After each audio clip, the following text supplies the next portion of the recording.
11월 20일 날씨가 참 좋은 일요일 아침 시간입니다. 기사 보니까 이틀 전 기사 여러분들과 공유를 합니다. 골드만삭스 한국 증시 1년간 11% 오른다. 투자 이견 상향. 앞으로 1년간 11%? 아니 그러면은 약세장 끝난겨? 이번에는 1년 동안 약세장이었던겨? 한 2년 해도 괜찮았는디? 사들으니까 재밌네요. 글로벌 투자은행들이죠. 골드만삭스, 또 JP모건, 뱅크 오브 아메리카, 웰스파고, 모건 스탠리 대표적인 주요 투자은행들입니다.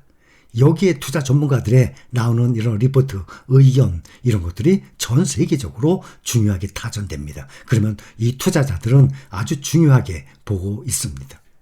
한국 증시에 대한 투자 의견을 기존 중립에서 비중 확대로 상향 조정을 했습니다. 골드만삭스가. 코스피 지수는 향후 1년간 11% 상승할 것으로 내다보고 있습니다. 내년 연간 전망에서 아시아 지역에서 한국과 중국 증시가 가장 높은 성과를 기록할 것이라고 말을 했습니다. 골드만삭스는 올해 4분기부터 외국인의 반도체주 매수 등으로 강세를 보이는 코스피, 우리나라는 반도체가 가장 부분이 큽니다. 큰 비중을 차지합니다. 향후 10개월 동안 11% 정도 오를 것으로 전망을 하고 있습니다. 싱가포르 증시도 같은 기간 10% 상승을 예상하고 있습니다. 또 골드만삭스는 모건 스탠리 캐피털 인터내셔널 MSCI죠. 중국 지수와 CSI 300 지수가 향후 12개월 동안, 지금부터 1년 동안 16% 상승해서 아시아에서 가장 많이 올 것으로 전망을 하고 있어요. 요즘에 중국, 홍콩 증시 많이 떨어졌죠.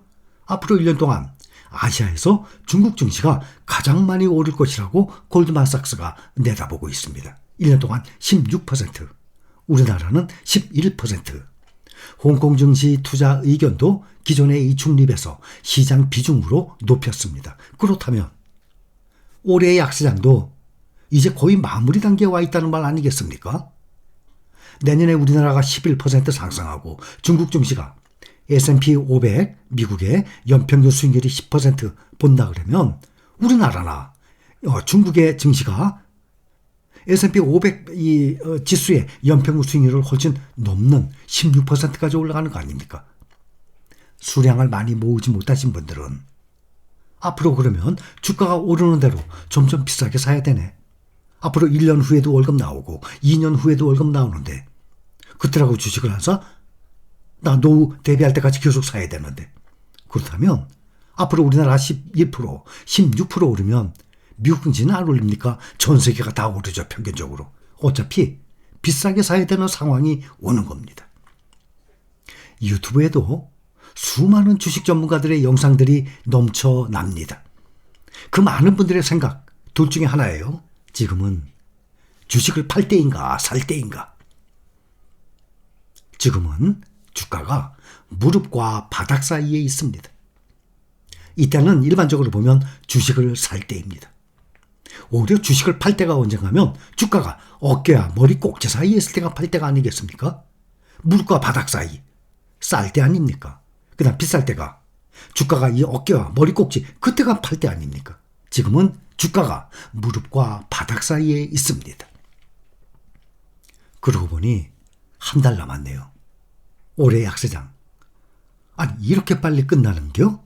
한 2년은 예상했는데 코로나 이후에 많은 그 개인 투자자분들이 주식시장에 들어왔어요. 여러분들도 마찬가지죠. 추가로 또 이 저금리와 그동안 저금리였잖아요. 제로금리. 증시 호황기를 타고 빚을 내서 주식에 투자하는 이른바 비투족 또한 상당히 많이 늘어났습니다. 그런데 최근에 이 급격히 달라진 증시 환경에 이 비투족의 부담이 눈덩이처럼 불어나고 있다고 합니다. 특히 전 연령층 가운데 비투 규모가 크게 증가한 50대의 경우가 반대 매매 공포가 더욱 커지고 있다고 합니다. 비투 규모가 크게 증가했다고 해요. 50대. 제가 올려드리는 모든 영상에 밑에 설명란에 읽어보셨죠? 모든 영상마다 올리니까 알고 계시죠? 그것도 못 봤다 그러면 말이 안 되죠.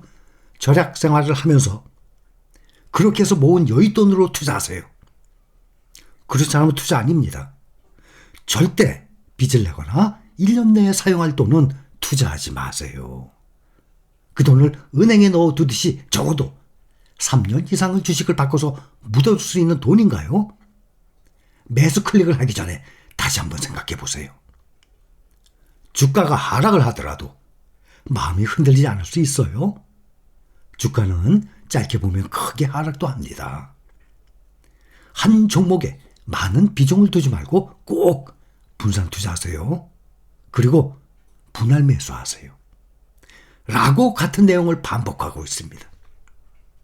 그래야 올해와 같은 이 약세장에서도 마음 편히 투자 생활을 할 수 있는 것입니다. 빚을 내서 내 돈이 아닌 여윳돈이 아닌 빚을 내서 주식을 사는 순간, 그 순간부터는 주가의 등락에 사람이 예민해질 수밖에 없어요. 며칠 전에 금융투자협회에 따르면 올해 들어서 증권사가 반대 매매한 금액이 3조 4,300억 원이라고 합니다. 3조 4,300억 원. 반대 매매. 이 반대 매매라는 것은 증권사가 투자자에게 돈을 빌려준 후에 주식담보대출이죠. 주가가 떨어질 경우 대출금을 회수하지 못할 걸 대비해서 투자자의 보유 주식을 시장에 강제로 내다 파는 것을 말하는 거예요. 통상 일반적으로 증권사는 대출금 대비 담보 주식의 가치가 140% 아래로 떨어지면 강제 청산합니다. 그런데 강제 청산, 강제 매도를 하되 하한가로 매도해버려요. 만약에 오늘 종가가 10,000원이었어요. 어떤 종목이. 근데 다음날 아침에 그 10,000원이면 증권회사에서 9,000원, 9,500원 이렇게 싸게 매도하는 게 아니라 하한가. 10,000원에 30% DC한 금액이 얼마죠? 7,000원이죠. 7,000원에 매도해버려요. 장 열리자마자. 그러니 그 종목이 갑자기 하한가로 막 떨어진 것 아닙니까? 하한가 팔자가 나오는 거 아니에요. 그러니까 그 종목의 주가 어떻게 됩니까? 계속해서 하락하게 되죠. 사실상 비투 실패로 보게 되는 것입니다. 올해도 1월부터 9월까지 반대 매매 규모가 1조 5천억 원에 달했다고 합니다. 이 가운데 50대 이상 고령층의 반대 매매의 규모 증가세가 특히 두드러졌다고 합니다.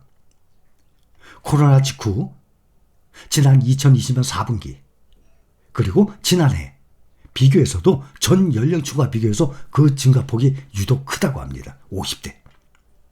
근데 종목을 보면 그 빚을 낸 종목 가지고 빚을 낸 돈 가지고 뭘 샀냐면 코덱스, 코스닥 150 선물 인버스 이게 종목 중에서 신용 비율이 1등이라고 합니다. 빚을 냈어요. 근데 그걸 갖다가 인버스에 투자했어요. 그것도. 신용대출을 받아서 그것도 인버스에 투자를 하다니. 이것은 보통 배포가 아닙니다. 아니 배포가 아니라 주식담보대출을 받은 후 주가가 하락을 하면 반대 매매를 당해봐야 그 무서움을 알 것이에요. 어떻게 이런 방법을 올바른 주식 투자로 갈 수 있겠습니까? 비투는 줄었지만 테마주는 여전히 신용비율 최고치라는 기사가 나와 있어요. 왜? 테마주, 급등주 이런 종목을 따라다니나요? 제가 보기에 우리 실가족분들은 그런 분들 거의 없다고 봐요. 우리처럼 이렇게 안전한 종목에 투자하는 사람들이 어디 있어요? 그것도 여윳돈으로 월급 받아서 정말 절약생활을 하면서 그렇게 절약한 여윳돈으로 가장 안전한 시장에 투자하는 ETF에 우리는 다 투자해요. 그러니까 이렇게 투기로 도박으로 접근을 했다가 망한 후에 주식 투자 그거 절대 할 게 못 돼. 주식 투자 그거 도박과 같아. 주식에 손대면 큰일 나. 집안 망해. 너무나도 바보 같은 이런 금융 문맹 무지한 이 말들이 발 없는 말이 천리길을 가니까 경험이 없는 일반인들 여러분들도 주식시장에 들어오기 전에 경험이 없는 일반인들이었어요. 이런 사람들이 생각하기에 주식 투자? 그거 평생 가까이만 안 되는 거구나. 그거? 위험한 건가 본데? 이렇게 생각을 하니 월급 받아서 그냥 먹고 사는 인생으로 끝나는 것 아니겠습니까? 여러분들도 지금과 같은 올바른 주식 투자를 하기 전에 주식시장에 들어오기 전에는 어떻게 생각했어요? 아마 그렇게 생각하신 분들이 많았을 겁니다. 노후 대비 월급을 받아서 그때그때 먹고 살기도 바빠. 언제 노후 대비를 해? 그것도 30년 계산하니까 9억이 필요하다며. 이제 겨우 집 한 채 마련했는데 그것도 대출까지 안고. 아니면 아직 내 집 마련도 못했는데 노후자금 6억, 9억? 어이구, 생각해보면 완전 불가능이야. 2022년 약세장 이제 한 달 정도 남았습니다. 미국의 앞으로 금리 인상 등 여전히 시장의 변동성을 키울 수 있는 요인 앞으로도 계속 남아있어요. 전문가들의 말 들어보면 우리나라든 미국이든 전문가들 말들을 보면 지금 앞으로 약세장 거의 끝나고 상승한다. 1년 동안 골드만삭스도 중국 16%, 우리 11% 오른다 그러죠. 내년 1분기가 또 바닥이라 그러죠. 또 어떤 사람은 내년 말까지 또 금융 침체가 와서 내년 말까지 떨어진다 그러죠. 여유롭게 우리는 내년 말까지 약세장이다 생각하고 부지런히 수량을 모읍시다. 나중에 후회 없이 열심히 그리고 직장생활, 사회생활을 하다 보면 앞으로 1년이 될지 약세장이 더 추가로 될지 안 될지 몰라요. 그러나 이 약세장 결국에는 지나갑니다. 자, 여기까지 감사합니다.